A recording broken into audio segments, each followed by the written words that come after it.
Krásny šalom prajem. Dneska trochu z lesa, z prírody. Vyšla som si s pánom na prechádzku, takže chcem vám dneska niečo povedať o pokore, čo to znamená pokora kresťana. A urobila som si nejaké poznámky, ktoré som si vzala sebou. Takže pokora znamená, že keď my si uvedomíme, že bez Boha sme nič, naše ja musí zmiznúť. Není naše ja, ale je Kristové ja. Proste my sa nesústredíme už na nás. My už nehodnotíme seba. My nesústredíme sa na seba. Či je to pozitívne, alebo negatívne. Keď sa niekto sústredí na seba a myslí si o sebe, že je niečo viac než iný kresťan, alebo iný človek, tak to je pýcha, to vieme. Ale keď niekto hovorí o seba, že je zlý kresťan, že je takýto zlý a špinavý, sa seba ponižuje, seba hodnotí v negatívnom smere, seba zhadzuje, tak toto je skrytá pýcha. Toto je skrytá pýcha. Pretože vy, keď zhadzujete sami seba, tak aj zhadzujete Pána Ježiša, pretože on je vo vás. A on koná vo vás, v nás, svoje dielo. Keď apoštol Pavel v Galackým 2.20 povedal, nežijem už ja a žije vo mne Kristus. Takže my už nemôžeme sami seba hodnotiť, pretože toto dielo, ktoré v nás Boh robí, je z Neho. My sa musíme upierať na to, aby nás Pán premeňoval takého, aké nás chce mať. Pokora nás posiluje na tele i na duši. Pokoriť sa, ponižiť sa, nastaviť druhú tvár. Neznamená slabosť, ale naopak. Znamená to Božiu sílu. Božiu sílu. Boh sa nechal, Pán Ježiš sa nechal zmlátiť, ponižiť. Pokoril sa až na smrť. Pán Ježiš zvíťazil svojou poslušnosťou a pokorou nad smrťou. Vôbec nie je hanba, ak vás niekto bije kvôli Kristovi.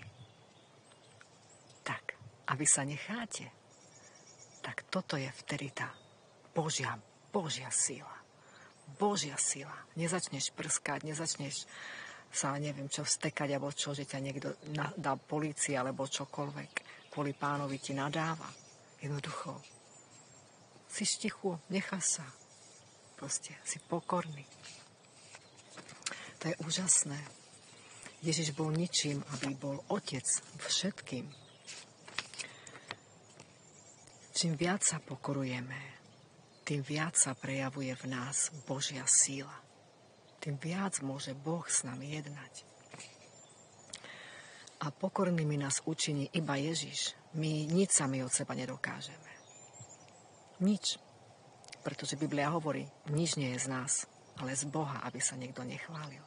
Takže ak Boh s nami jedná s každým individuálne, tak on vie, ako s nami jedná, prečo jedná s každým inak. Všetko je to jeho zásluha. Ak máš viacej vedomostí z Biblie, nebuď pyšný, pretože to je Božia zásluha, nie tvoja. Každého si vedie inak, Pán. Pokorný človek necíti žiarlivosť, keď je chválený niekto iný. Keď chvália nejakého kresťana za nejakú službu, my nemáme zavidieť, žiarliť, ale máme sa s ním radovať. Niekedy je to ťažké, ale je dobré v tej chvíli poprosiť Pána. Tie sa mi to stanú. Pane, ja nechcem žiarliť, ja nechcem zavidieť. Prosím ťa, odober mi to a nech sa radujem s touto kresťankou, s týmto kresťanom, že takto slúži a Bože má také duchovné dary a Bože také je šikovná v tom.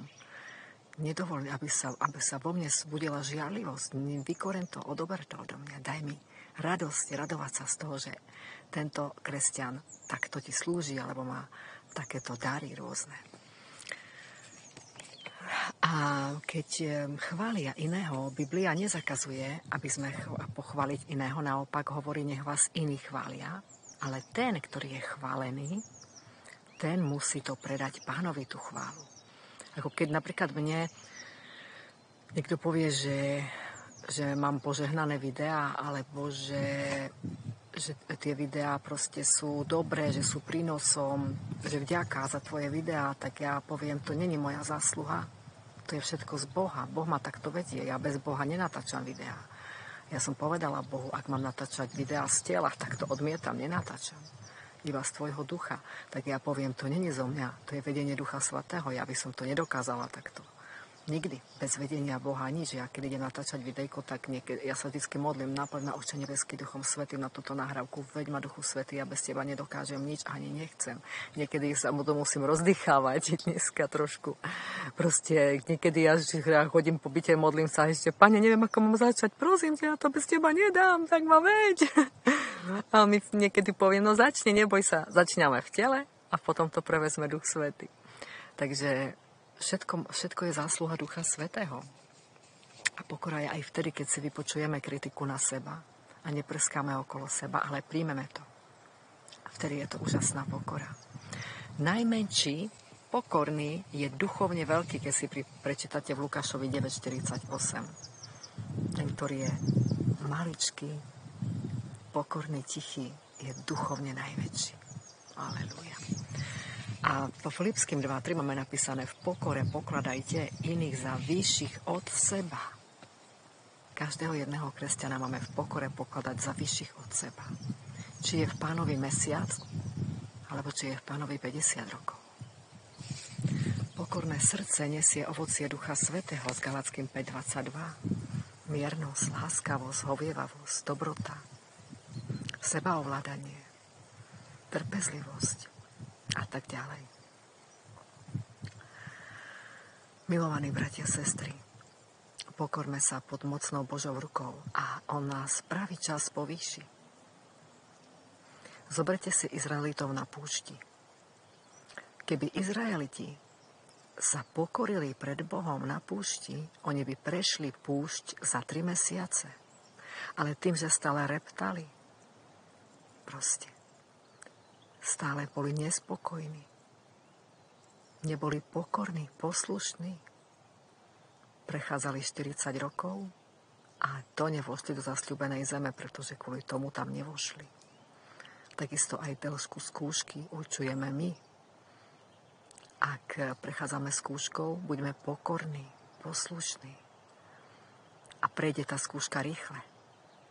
Ak nie sme v skúške pokorní, poslušní, a teraz idem hovoriť z vlastnej skúsenosti, ak nie sme v skúške pokorní, poslušní, lebo keď som začínala s Pánom, tak to bola výchova teda krásna, haleluja, úžasná, boľavá a úžasná. Ak nie sme pokorní v skúške a poslušní, vtedy tá skúška trvá za prvé dlho a za druhé sa opäť opakuje tá istá. Ale ak my sa pokoríme v skúške, sme poslušnučky, vytrpíme, vydržíme, vtedy tá skúška prejde rýchle a už sa táto skúška nikdy neopakuje. Príde zase iná. Príde iná skúška, ale už táto skúška nebude. A takže, milovaní bratia a sestry, buďme pokorného srdca, lebo Boh sa pyšným protiví a pokorným dáva život. A v pokore, poslušnosti duchovne rastieme rýchle. Niekto vyrastie duchovne za 2 roky tak, ako niekto ani za 50 rokov. To všetko je tým, aký má on postoj k tej duchovnej náprave, k duchovnej výchove, ako sa k tomu postaví. A každého si Boh vedie inak. Takže nepovyšujme sa jedni na druhých, že ty si lepší, ja som lepší, nikto nie je lepší. Všetci sme rovnakí, sme jedno telo, ako celok. Takže to, keď tebe dá Boh duchovný dar, lepší ako mne, tak ja sa musím z toho radovať.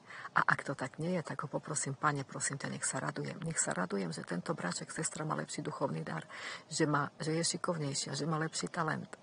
Nech sa z toho mocne radujem, Pane. Daj mi to do srdca, nech mu nezávidím. A on to učiní. Ak sme úprimní k Ježišovi, on učiní všetko. Len musíme byť k nemu úprimní. Takže tak, milovaní, prajem krásny zbytok dňa.